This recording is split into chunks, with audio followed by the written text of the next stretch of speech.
We want to save reserves so that we may need it for future rate cap, or we want to hold cash on the property because vacancy picked up a little bit. So it's just about education. We did protect ourselves with rate caps, thank goodness, when we purchased them over the last 2 years. Do you love your job, but want other investment options than your company's 401k and trying to pick stocks? If so, you've come to the right place. In this podcast, you will get actionable information for your passive real estate investment journey. Welcome back to another episode of Work Hard, Invest Harder podcast. Here's your host, Justin Dixon. Hey everybody, welcome back to another episode of the Work Hard, Invest Harder podcast. I'm your host, Justin Dixon, and we have Jenny Gu on the podcast today. She started Vertical Street Ventures with a few partners. She lives in Southern California, but started her real estate investing journey in single family out in Cincinnati, Ohio. Found a lot of deals and a lot of success in single family, but realized it was a bit too active for her. So she wanted to find another asset that she could scale and grow and be a little bit more passive. So she shifted in 2020 to multifamily. She's now retired from her corporate job and is 100% focused on real estate investing and has an academy where she actually teaches people how to invest, how to start the syndication journey. Very, very cool episode. So let's get Jenny on the pod. All right, Jenny, welcome to the podcast. Thank you for offering to be a guest. Thanks for having me, Justin. Looking forward to this. Awesome. Well, let's jump right in. Maybe give us a little bit of an overview of who you are, where you are, and what you do. Great. So Jenny Gu, I am a full-time real estate investor and operator, worked in recovering sales person. So I spent 13 years in corporate America before discovering real estate, long-term rentals, traditional single family, and then quickly discovered, like I'm sure many other of your audience members, quickly discovered the power of multifamily. So we jumped over and now that's what I do 100%. I retired from corporate America back in early 2020 and have been doing this full-time since. Well, that is a lot of interesting things I want to unpack here. So let's start with the beginning, right? So spent 13 years in corporate America. I think you said you were in sales. Is that kind of where you kind of lived your life in the corporate world? Yes, I did sales strategies for a company called Procter & Gamble, worked with top retailers, Walmart, Target, Amazon, Costco, et cetera, and really spent my time building relationships, setting sales strategies, managing a P&L, managing people. So all of that, I'll call it corporate experience, really lent itself to helping me be successful in the real estate world today. So a lot of transferable skills from one industry over to the other. In this one, it was just spending time learning the lingo, learning all the key components of that. But I think it's the same. Managing an apartment is very similar to managing a business. It is managing a business. It is a business. Yeah. It's typically they're bought by LLCs and we sell shares to our investors and all that stuff. So exactly. Literally. And that's one of the interesting things. I'll touch on your single family stuff that is different than a single family where that's much more step-by-step process. When you run an apartment complex, it literally is a business. So 13 years in corporate America, and then at what point did the light bulb turn on and real estate started to come into your kind of mindset of like, okay, I need to do something different? Like, how did that happen? Yeah. And I credit my husband, Ronnie, to getting us in. I would say he's more like the visionary, the person that gets the big, bright ideas. Yep. And then I am the executor. So I make it happen. I get things done. And so we started with single families first, just because we wanted to diversify. He and I both worked for P&G. So all of our retirement was in the company. And so we said, we got to diversify. And we just met the right people at the right time and got into single family. And he literally came home one day and said, Jenny, we're going to go buy apartments. And I thought he was insane because who can buy an apartment? No one thinks they can go buy an apartment. But then he talked about it a little bit more. He went to a Joe Fairless meetup in Cincinnati. That's where we lived at that time. Okay. And then he just got into it, gave me the download, and I was sold. And so that was really the light bulb. We accumulated a handful of single families and it became a lot. Believe it or not, it's still active, no matter if you're have a third-party property management company managing it. It was still very active, but we said, how do we scale it so that it's more passive? And that's what we started to do with the multifamily side. Got it. So let's talk about the single family stuff, because I think that's where most investors start, right? Is they start what they know. And most people own a house or they've lived in a house at some point in their life. So they're like, okay, well, I'll go buy the house next to me. I'll rent it out. And so you were in Cincinnati, and how did you kind of buy that first one? Because obviously it's a little bit scary when you think about investing, especially investing in real estate. So how did that first one happen? We were so nervous. I mean, we had no idea what we were going to get ourselves into. First investment property, but after the first one, they always say the first property is your toughest one, but then afterwards it just comes really easy. We did as much due diligence as we could, read as many books, listened to podcasts. And so when we finally did it, we said, gosh, that wasn't as hard as we thought it was. And mind you, in the Midwest, not like Southern California, our first house was less than $100,000. Got it. 3 bedroom, 2 bath. So the numbers just made total sense. And so Yeah. if you could do that, we hit that 1% rule left and right in the Midwest. And so we bought one, then another, and then four more, then another one. I mean, it just started rolling and rolling. There were even instances where we bought sight unseen, I should say, Yeah. because we had such a great partner in our broker. I mean, we trusted her so much that we ended up buying properties that we didn't even have to go look at. Yeah.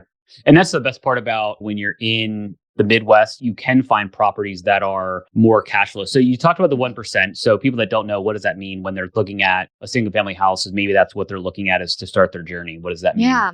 So for a long-term rental, there's a rule of thumb out there. If you can get 1% of the value of the house that you purchased as rent income, that is a golden standard. So if you bought a house for $100,000, your monthly rent, you should target at least $1,000. That's 1% of the purchase price.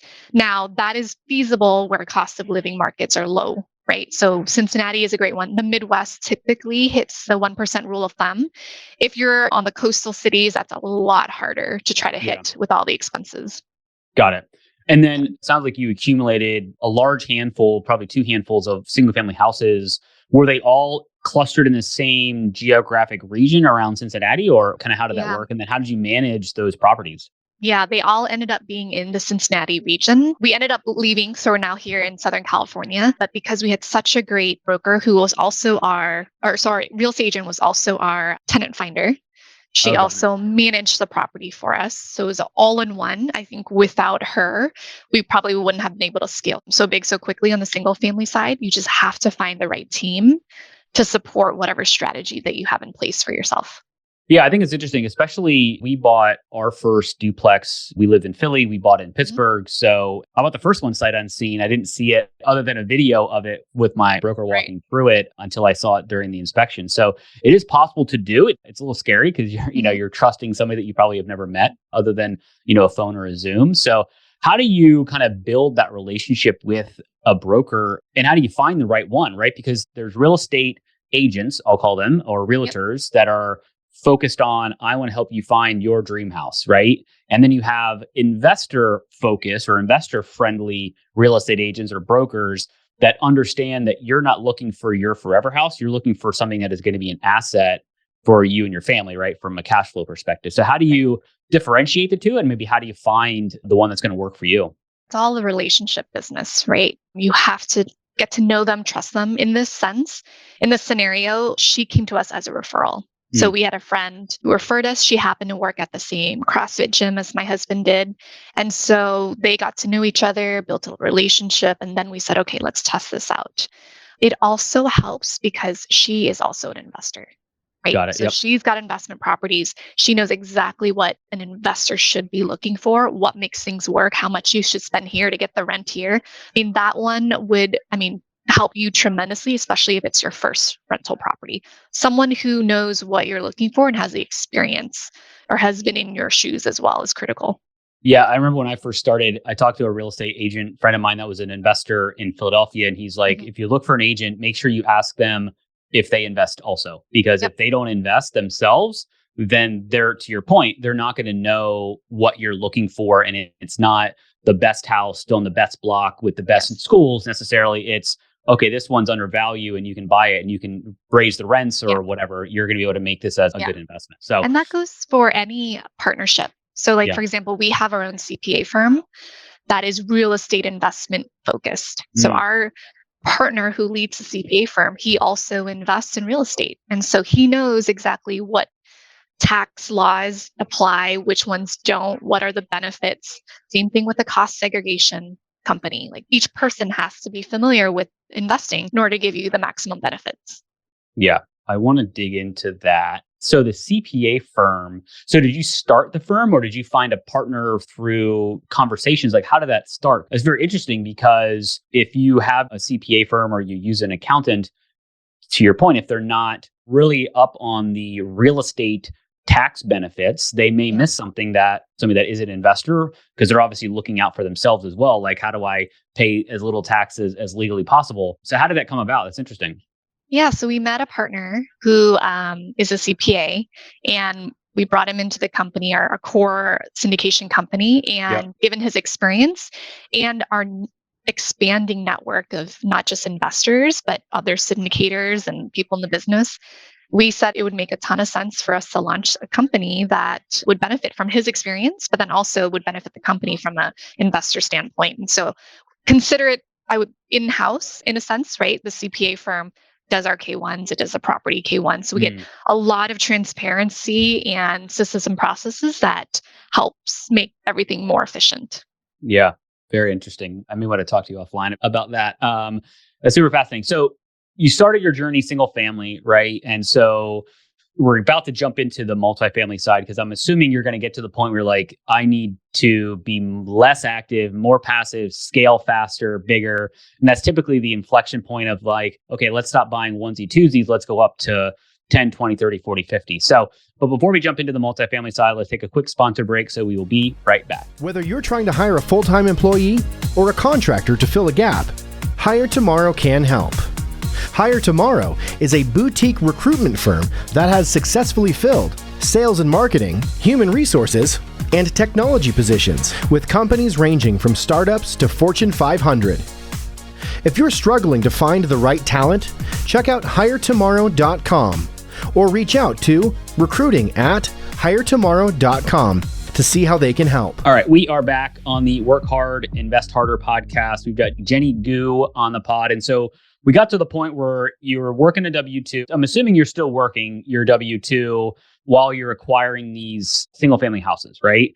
At what point did you then say, I want to go bigger? Or how did you make that shift? Because going from not investing to investing is a mindset shift, right? And then going from investing in single family to investing in large multi is another mindset shift. So you've kind of gone through a couple evolutions, if you will. So let's talk through kind of that shift from single family to the bigger stuff. Yeah. And I think we have to back up a second and talk about the why. Yeah. Right? Why was there a need to even shift anything, right? We had something that was working. It wasn't broken.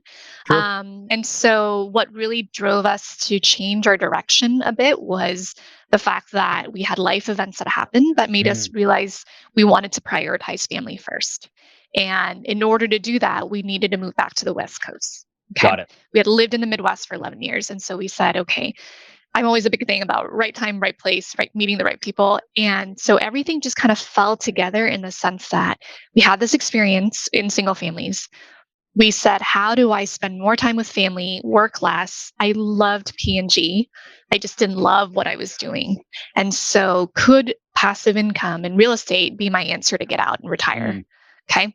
So we said, yep, Jenny, we want you to leave and figure out a way to do real estate full time. Right. And that's when Ronnie started learning about multifamily. He came home with the idea and we said, you know what, with my skill set and my ability to manage everything from projects to people to businesses, it made sense for me to be the one to leave. And that's when we said, okay, done. Our single family income was enough to offset a portion of my income. Ronnie stayed behind to work full time still at P&G. Right. And so we took time to plan all this out. It didn't just happen overnight. You can't just wake up and say, I'm done. So we mapped it all out. We did the math. And then we said, okay, this is our why. Multifamily is our how. Let's go do this. And then things started to happen from there. So before we jump into the multifamily stuff, I think it's fascinating to understand the process that you both went through to potentially shrink expenses or condense things to make your life, make that amount that you needed to hit from a passive income as little as possible, right? While still maintaining your lifestyle. Because my wife and I went through that before I decided to quit my job and start a business and focus on real estate, is we did that math, right? We sat down and said, okay, what's the most important thing that we, can't live without? And what are the nice things that we can splurge on if we have the extra cash. And so we did that math and shrunk our lives when a lot of people are making more money and they're expanding and getting bigger houses and all that stuff. So maybe walk through that process, because I think that's super fascinating that most people, when they're hitting their stride, they're buying the nicer car and buying the bigger house and all that stuff. And you guys were probably thinking, how do we cut things versus how do we expand? Right. Yeah, 100%. You have to do that exercise. And it's really about our mindset was we know that real estate is a long game. So our generational wealth will build over time with properties and that we buy, sell, hold, refi, et cetera. But we started with the exercise of what are your expenses? You guys, the same thing. What are your expenses and what is the minimum income that needs to come in to cover? And then what's a buffer just for emergencies and just in case? So that we did that exercise. And once we found the magic number, then we said, okay, what do we need to go buy to then get that income to make up for that? And so that is working backwards, if you will, from that one magic number. And then that will develop your strategies and your tactics to get there. And I agree with you. We're not flashy. We don't need all that excess thing. We just want to be able to spend time how we want to spend it and then have the flexibility to make choices differently. That was our main goal. What's the saying? Live how others won't, so you can live how others can't in later in life. Like that's, I like that. Yeah. That's the name of the game, right? And so, yes, you may be doing some small sacrifices in the short term, but if things go according to plan, it's going to be a blessing because you won't be having to grind at a W-2 until you're 70, 80 years old, depending on what happens. Yeah. So, yeah. Can I touch on something else too? 3 years ago, nobody expected the market to be the way that it is today. Right. Totally. Nobody did. I think we would all make different choices. But knowing that, and this is just like a caution for folks in the mindset of wanting to retire in a few years, like plan for downturns, just like what's happening right now, so that you're not in a pickle. I know of a few folks who may need to go back to work, right? Because properties aren't distributing or cash flow is a little tighter across their portfolio. So you have to plan for that. And that's why that buffer is so important, because you don't know how long this period will last. Knock on wood, hopefully it ends next year. But just you have to plan for these things because you just don't know what's going to happen in the future. Yeah, I talk a lot about a lot of people think about financial freedom is the ultimate goal, right? I talk a lot about building a financial foundation, and that's kind of like your buffer, right? Is maybe you have some cash flow coming in, but you always have that nest egg or that emergency fund that if things really got soft in the market or whatever, you can at least tap into that before having to do something drastic, right? So I think that's super important. And we all would have made different decisions if we could go back and not invest in some certain deals in 2021 and all of that stuff. So I guess timeline wise, where are we for you, right? So single family, when did you start? I guess, when did that first one happen? 2017. Okay. So it started in 2017. And then when did you flip to multifamily? The year that I left my W-2 job, so early 2020, I dove 100% into multifamily. Spent the whole year just learning. Now I had time. At the same time, COVID shut everything down in California. So my time was very different. But I found a mentor. I worked with him for the whole year, managing his properties for him, working on underwriting properties. And so that led to a blossoming relationship, and now we're partners. And then the company that we currently manage today, Vertical Street, was born in late 2020. Got it. Yeah, our timelines are very similar. I quit my very stable-ish job in January 2020, not knowing what was going to happen a few months later. So my other business is recruiting. So nobody was hiring in 2020. So the recruiting industry just went to almost zero.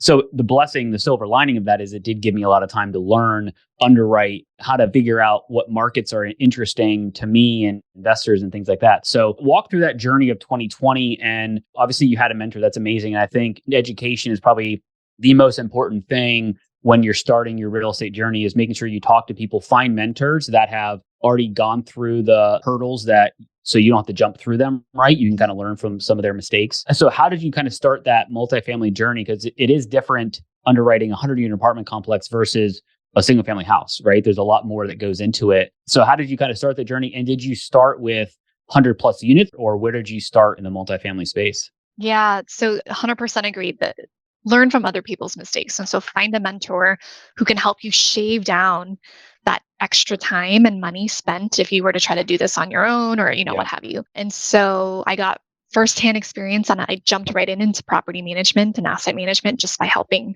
him manage his properties. He was still working full time. Okay. But the underwriting piece of it, spent time with him, taught me how from, one of those underwriting tools out there. And then I would literally underwrite anything at that point that I saw. It was still limited because come 2020, everything shut down. So there Yeah. weren't a lot of deals. People weren't selling, but the ones that I could find, I just didn't matter what size. I just ran it through the system just so that I could get the practice. Our buy box end of that year typically is not actually too far from what we currently have for right now, our criteria, but looking for at that time 50 units or higher. Now we're looking at 100 units or higher. We wanted 80s or newer, individual everything, higher mixes of 2 bedrooms versus 1. And that's what I was running through the pipeline. Right. And then by the end of all that practice, you just want to be able to know the market so well that you can underwrite a quick deal in 10 minutes and say immediately yes or no. And that's the point that I got to. Yeah. And you also need to let the numbers be the truth, right? You can't get too emotional. Oh, this is a good deal. This looks really cool. I really want this to work because it's all Excel based, right? It's all a spreadsheet that you can manipulate to make everything look good. Especially your first one, because you're so eager to buy something. Yeah, no, I totally get that. And so what markets were you looking? Because obviously you were living in California at this point, and California is not necessarily always a real estate landlord friendly market. So I don't know if you were looking in California. Where did you start looking? Yeah, we don't actually buy in California. We buy in Arizona. So we have about 18 active syndications as of today. And that's all but one are in Arizona, both Phoenix and then down in Tucson. Part of that is because we look at the data. Where's population growth, job growth, cost of living, you name it. Also, part of that is because I grew up in Arizona and I'm very familiar with that market. Went to school in Tucson. So I've seen it grow tremendously over time, and it still has a ton of upside now and in the future. So we are still very laser focused on one market. Got it. So you said 18 deals active in Arizona. And so you acquired them all from 2021 till present. Is that right? Yeah. So the company has 4 partners. And once we joined forces, we combined the assets, right? We bought several of my partners had properties individually with other partners before we merged and created VSV, but collectively now. And since then, we've bought a significant amount of properties. Got it. And what's your style? Is it obviously if you're buying 1980s, I'm assuming you're doing the value add strategy. How are the deals doing? Just given if you're in the value add, did you buy rate caps? Did you buy fixed debt? Like, how did you structure your deals? We have 5 properties that were bought with bridge debt. Okay. All of them had rate caps. Got it. Right. A handful of them we've definitely paused distributions on just to be conservative and hold cash on the property. Yep. And so, yes, we get a lot of questions from investors. Well, should we be concerned? Why are we holding distributions? And so it's just education, right? Well, here's why. We want to save reserves so that we may need it for a future rate cap, or we want to hold cash on the property because vacancy ticked up a little bit. So it's just about education. But yes, we did protect ourselves with rate caps, thank goodness, when we purchased over the last 2 years.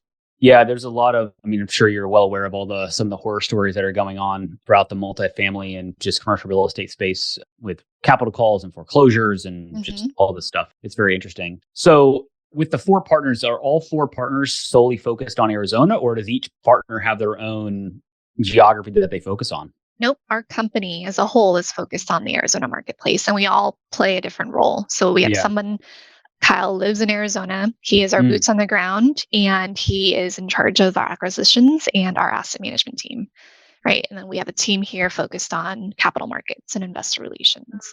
So everyone kind of plays a role to their strengths, and that's how we focus and make sure things are efficient.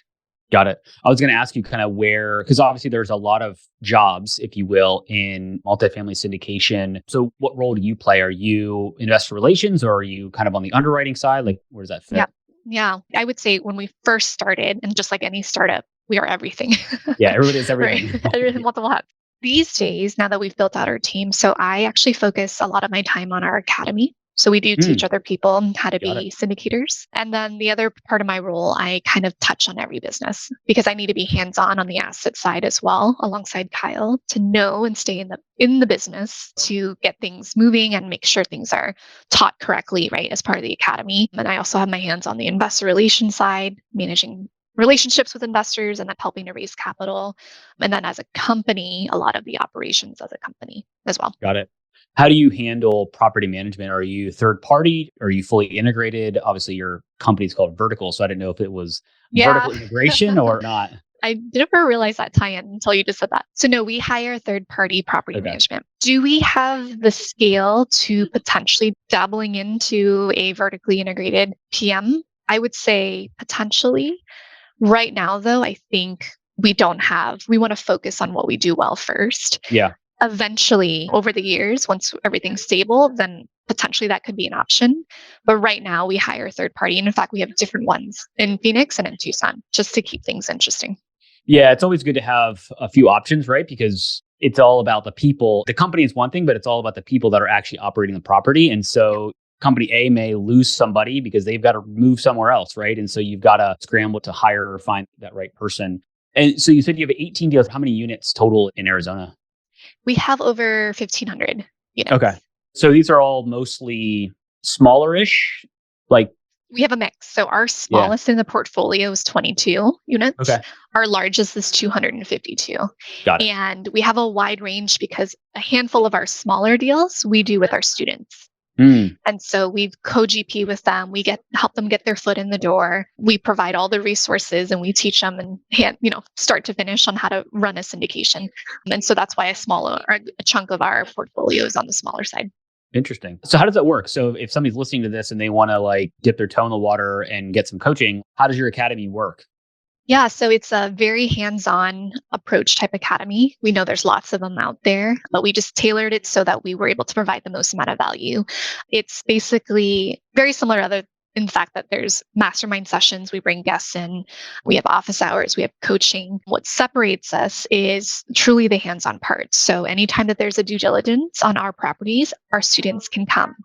They're welcome to join our property management calls to be a fly in the wall. A bonus, and not guaranteed, but a bonus is if we find a small deal that we like, but it's small for us, we typically take on larger deals. Mhm. We'll open it up to the students and say who wants to join forces, and we'll pick students to partner with and co-GP on. And we'll teach you silver platter, soup to nuts, how to do everything. And so that's one of the benefits of the program that I think is really neat. Yeah, I mean, there's 1,000,001 gurus out there that have their own coaching things. But the thing I like about what you just said is you're working with you. Like a student is going to work with you and the leadership team versus a lot of these bigger course things where you have sub coaches, right? Or people that are probably fairly active and fairly experienced in their own right, but you're paying good money and I want to work with the guy or the girl at the top, right? That's actually done the syndications for 20, 30 years. So I think it's super important to find a program that you can learn from the people that are actually doing all the work and have kind of the reputation. And because that's part of what you're buying, right? You're linking up with people that have experience, because if you're trying to find a 100-unit deal, Justin Dixon that has no experience can't just go buy it, right? You have to have somebody with track record and net worth and all that fun stuff to get the debt. So no, that's very, very awesome. I think that's awesome that what you're doing. How does your underwriting, how has it changed in the last few years? And when you're communicating with investors, if you're looking at deals now, typically the returns are different because of the debt is so much higher that it's hard to cash flow anywhere near the projected returns that people were projecting 2 years ago. How has that changed and how do you communicate that to investors? Yeah. So part of this is adjusting our underwriting to be more realistic of what the marketplace is currently demanding. So a couple of things we've done. We were always conservative with things like rent growth. So in Arizona, if you've read the news in Arizona during COVID, we experienced 20 to 30% rent growth year over year. It was nuts, but we never underwrote for that, right? It was always the 2 to 4% depending on that submarket. So that still holds true.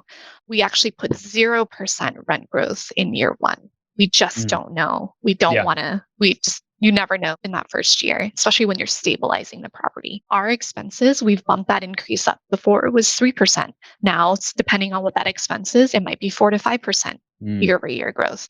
So little things that we tweak here and there. Cap rate when we sell the property. I'll call it the rule of thumb before was 10 basis point increase for every year that you plan on holding that. Well, no, that I don't think that's true anymore. It's what is your business plan and how will that impact what the cap rate will be when you sell the property? And then the second piece of this is just educating the investor. So 5 years ago, it was very normal to get 8 to 10% cash on cash returns. That is not the case anymore, right? 15 to 18% IRR. These days, it's more like 6 to 8% cash on cash return. Maybe it's 13 to 15% IRR. So you just have to help manage your investor expectations so that they're not surprised. And those are the numbers that if you truly think you can hit those are what we share. We don't Yeah. overinflate it or try to overpromise anything. And are you kind of actively looking at deals now? I mean, we're recording this on Halloween, in 2023. So still in this very high interest rate market. Yep. The market is pretty scary right now. Like, are you still actively looking at deals? Yes, we are always looking at deals. This was a slow year. We are just purchasing our first 2 properties of the year right now, right? Last year, we bought quite a handful. This year, we were on the sidelines. We were patient, but we were still always looking at underwriting deals. And everyone, and I'm sure has heard this, there's probably going to be an onslaught of deals coming in early next year. Yep. And so we want to be ready for that. We're prepping capital. We're getting our systems and processes fine-tuned so that we are ready to buy the best deals. But I don't think when people say their pencils down, I don't know if that's necessarily a really good strategy. It takes you out of the pulse, takes you out of the market. So we are still talking to brokers. Trust me, they have more time right now than they did in the few years past. So continue to build those relationships is what we're doing. And so that we're always top of mind for the best. Yeah, brokers actually have to work now. 2 years ago, they just sent an email out and 30 offers came in sight unseen almost. And Exactly. you actually have to work for their commission as opposed to just sending out a deal. So you're solely focused still on Arizona, or have you started to kind of think about other markets? Right now, it's still Arizona. We have strong teams, relationships, processes, vendors, partners, all that there. Could we expand over time? Possibly. We do have 1 property in the DFW area, but I think there is power in focus versus trying to spread. We are the lead sponsors, right? And so we need to make sure we're the expert in that market. Yeah.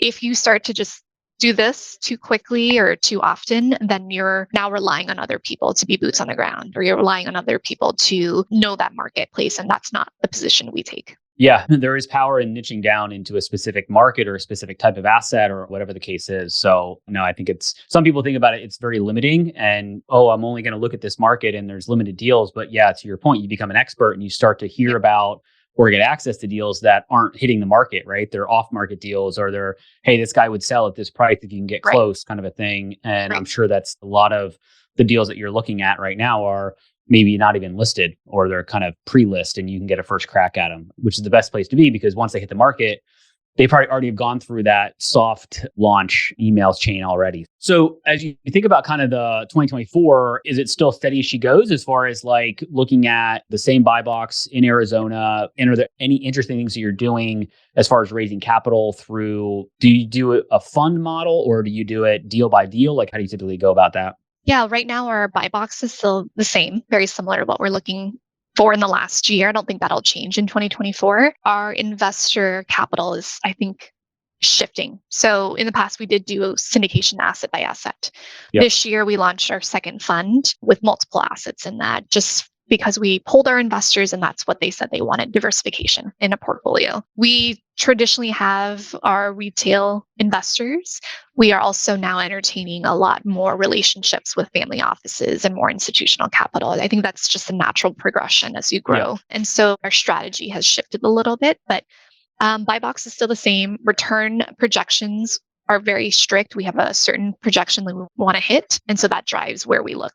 Yeah, got it. No, it's very interesting. And then I guess as the academy grows, is that going to kind of become more of your focus, or how does that kind of shift? And obviously the good thing is you've got multiple partners. So you're not being pulled in 80 different directions. You've got people that can focus on different things. So is that kind of an area of focus to kind of help educate the next generation, if you will, of syndicators? Yeah, not necessarily just syndicators. We all have a passion to spread the knowledge on financial education. With the academy, right now, we have about 60 students across the country. I like that it's not too big. Yeah. I'm able to give attention and provide as much value as possible to the current students. So we don't necessarily plan on growing this to be thousands of people. It's right now focusing on making sure that our students are successful, and they have been. Many of them have been buying their own deals. They're raising capital. They're running their properties. So it's really, really awesome to see them be successful. Yeah. quality over quantity in my mind. I'd rather work with somebody that I can work hands-on with than somebody that's done a million deals that I don't get a chance to talk to, like we talked about earlier. So this has been very interesting. I want to kind of transition to the end, to these 3-pack of questions that I ask every guest that I didn't share with you beforehand. So be prepared. So what's one piece of advice that got you started or helped you along your real estate investing journey? Ooh, this is so cheesy, but it's like that Nike quote, just do it. Yeah. Okay, so I'm going to speak out of both sides of my mouth. Analysis paralysis. So people get so hung up on like having everything perfect that they don't do anything. So don't do that. And then at the same time, be patient because you don't want to just make a big mistake on your very first deal. So get 80-20 rule, get enough of the information to make a good decision, and then just go do it. Don't ponder too much further after that. Yeah, I spent about 6 months in the analysis paralysis phase looking at different asset classes, and you're never going to have all the information, but you need to have enough to make an educated decision, right? So Absolutely. There's that fine line of too much and not enough. And a mentor can help you make that decision, exactly right. Push you. That's exactly right. Because they will act so nonchalant about, oh yeah, just that's fine, let's go. Yeah, and you'll be like, wait. So yeah, it is interesting to work with somebody that's done it before. That just is like, yeah, just make an offer. It's a problem. Yeah. All right. Second question. What is your favorite real estate or business book that you're into right now? Real estate. Well, I'm not reading a real estate book right now. I'm reading Power Shift by Daymond, believe it or not, the guy from Shark Tank. Yeah. But a real estate business book, I would say just a good business book in general. Again, super overused, I know, but Dan Sullivan's Who Not How. Yeah. From there, after reading that, we immediately hired our first VA, and that just kind of changed the game, right? Like everybody else out there. But here's a caveat that nobody talks about. You can only outsource or delegate when you have your crap together. Have your crap together. Okay. If you don't have the systems and process, if you yourself don't know the ins and outs of the business, how do you delegate that properly to somebody else? And so the danger of that is just wiping your hands when you're not ready, just for the sake of delegation. I think that's a dangerous thing to do. Who Not How is a great book, but then caveat with you need to make sure everything is in order before your house is in order before you let it go. Yeah, I read that book and we just hired our first VA a month ago. So it is game changing. We thought we had our stuff together, if you will. And it's amazing how much they pick up so quickly. And it's like, oh, I can give you more. I didn't realize, I thought I would only get this amount and you get, it's amazing. So no, I completely agree. I met Daymond once back in Philly at a conference. So he signed one of his books. I can't remember, Rise and Grind. Yeah, he's signed that book. So interesting. He's my favorite shark. Yeah, he's cool. Very cool to meet in person. All right, last question. If you hit your financial freedom number, meaning you can live an amazing life just off of your passive income from your investments, what would you do? Oh, man. I mean, technically, we're in that position today, and this company is really a passion project, right? Helping others achieve their financial foundation and freedom. But if I couldn't do this, I love giving back in that financial sense still. So maybe it's teaching a class at a college on financial education. There's no reason why, actually, it shouldn't even be college. There's no reason 10-year-olds shouldn't start learning about. Yeah. It's probably more important that they learn it than the college kids because it's too late by that point. They need to learn it early on. So how do we start younger? So I think the financial education piece, I think, would continue on in some capacity. No, I love it. I love it. Makes sense. So awesome. Well, Jenny, it's been amazing to chat with you. If people want to learn more about your company, what you're doing, the academy, how do they get in touch with you? What's the best way to reach out? Sure. Our website is verticalstreetventures.com. We're on all social media platforms. So just connect with me on LinkedIn, Facebook, Instagram. Reach out. I love to talk about real estate and hopefully I can help somehow. Awesome. Jenny, really appreciate it. It was great to meet you and learn about your journey. Thanks for having me. I hope you got value out of this episode of the Work Hard, Invest Harder podcast, your one-stop shop for education on how you can continue to work hard in your career and have different options to invest even harder. If you took anything away from this episode, please like and comment. I read every comment as it helps me serve you better. Make sure to subscribe and hit the notification bell. That way you won't miss out on more valuable content. If you're watching this video, it means that you want to grow your passive real estate portfolio. The easiest way to do that is to join our investor club by heading to greatventurecapital.com/invest. The link is in the show notes. See you on the next episode.